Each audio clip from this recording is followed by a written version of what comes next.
आपल्या शहरातील प्रत्येक घडामोडी, लेटेस्ट अपडेट पाहण्यासाठी आपल्या पब्लिक मीडिया चॅनलला लाईक, शेअर, सबस्क्राईब आणि फॉलो करायला विसरू नका।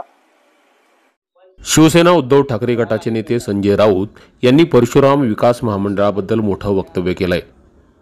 मुख्यमंत्री देवेंद्र फडणवीस मोठमोठ्या घोषणा करतायत, महामंडळ स्थापन करतायत, मात्र या महामंडळांचा कोणालाही लाभ होणार नाही। परशुराम विकास महामंडळ सोडलं तर कुणालाही लाभ मिळेल असं मला वाटत नाही, असं राऊत पत्रकार परिषदेत म्हणाले। पण त्याचा लाभ काही लोकांना कोणालाही मिळणार नाही।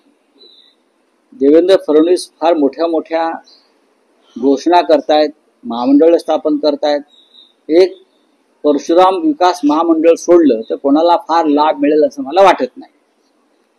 बदलापुरातील राष्ट्रवादीच्या अजित पवार गटाचे नेते आशिष दामले हे सध्या परशुराम विकास महामंडळाचे अध्यक्ष आहेत।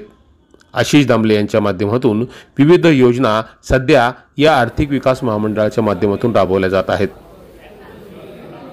त्यामुळे संजय राऊत यांच्या वक्तव्यानंतर राऊत यांचा रोख परशुराम विकास महामंडळाच्या माध्यमातून एका विशिष्ट समाजाकडे आहे का, अशी चर्चा सुरू झाली आहे।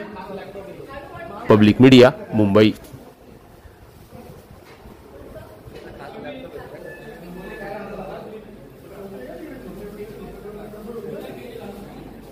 तुम्हाला ही बातमी कशी वाटली या संदर्भातील तुमच्या प्रतिक्रिया कमेंट करून आम्हाला नक्की कळवा।